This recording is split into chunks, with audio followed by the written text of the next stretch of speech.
makes a car that looks like a Predator? I mean, really. On a list of 1 to things I want a car to look like, Predator is not there. The Predator itself was tall, big, menacing, constantly sweaty, clicked a lot, and only killable by Arnie. Oh, I get it now. Lexus wants us to fear the GSF.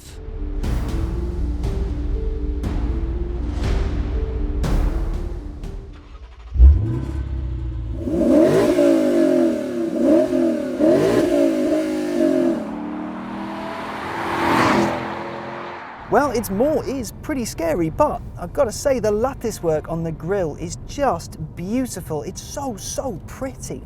Anyway, the Lexus F cars are supposed to be the quick ones, the fast ones. Some people have compared them to AMGs, M's and RS's, but is that really the case?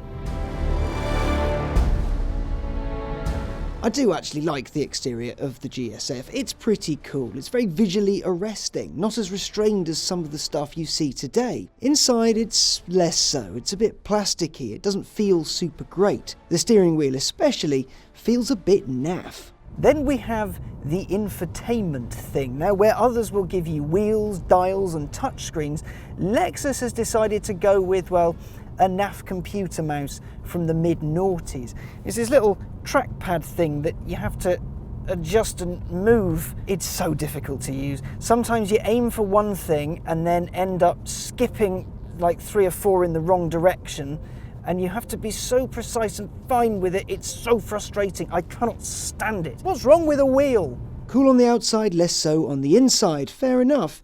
What about its performance chops? Well, behind its clicky face sits a 5-litre V8 with 471 brake horsepower and 391 pound-foot. So, lots and lots of power. 0 to 62 takes 4.6 seconds and it'll hit 168 miles an hour. But it's also quite heavy, 1,790 kilos.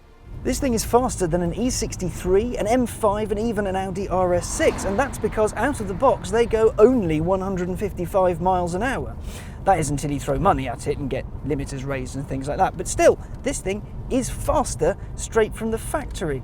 However, Lexus isn't really aiming for those guys. The Germans do what they do very well, and the market is saturated with, well, those cars. This is about something a little bit different. That'll be the feel of the thing. It wants to be fun, fast and engaging without trying to ape the Germans too much. That's why this V8 is turboless. It's here to make a good noise, though it's not as old school as you'd expect. Forged conrods, titanium inlet and exhaust valves, direct injection and variable valve timing are all there. The car will even try and cancel out unnecessary background noise so you can hear it better, though you can turn that off, and I'd advise you do that.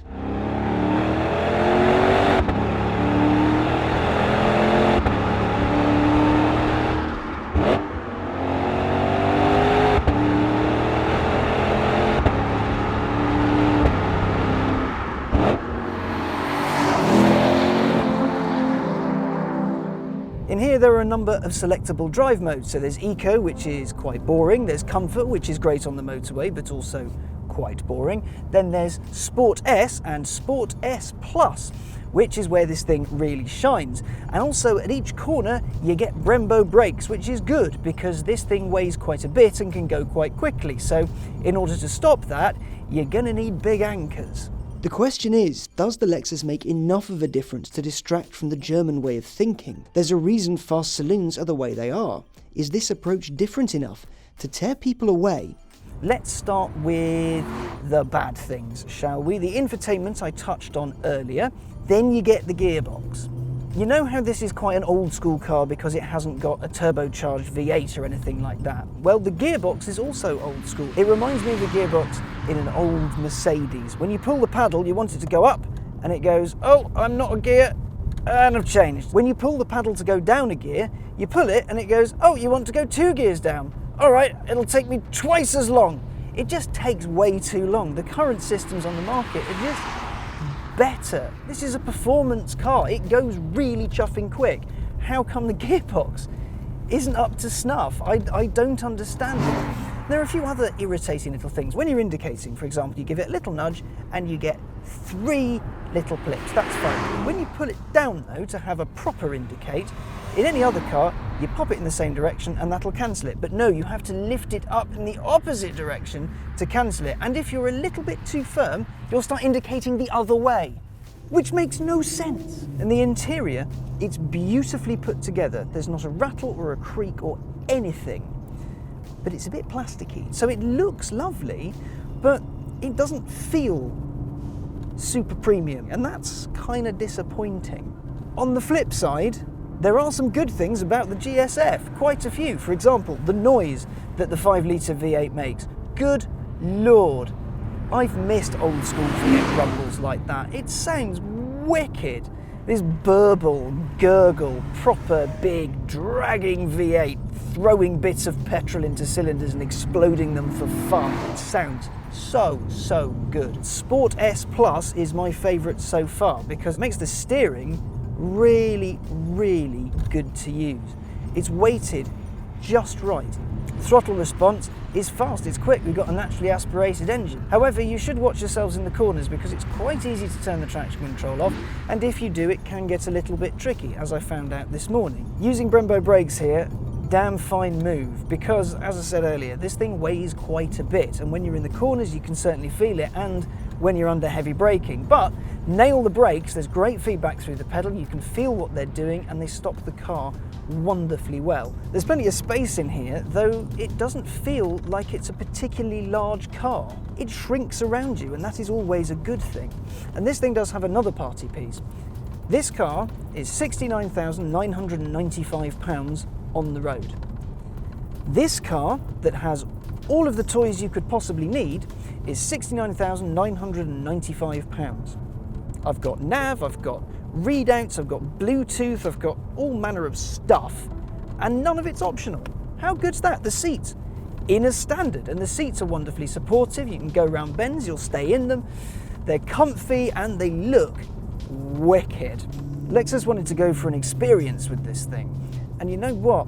They have, and it is a delightfully old school one. Yeah, it doesn't have quite as much torque as some of the other cars that you compare this to, but 390 odd, it's still enough torque. It's still got plenty of shove to get itself down the road. Basically, this is the Nintendo to Audi and Mercedes and BMW's Xbox and Sony. Nintendo's always a little bit behind when it comes to graphical capabilities and stuff like that, but when it comes to experience, you always have a lot of fun with one. You can always just sink into the familiar experience of playing around in the Mushroom Kingdom or something like that. That's what this is.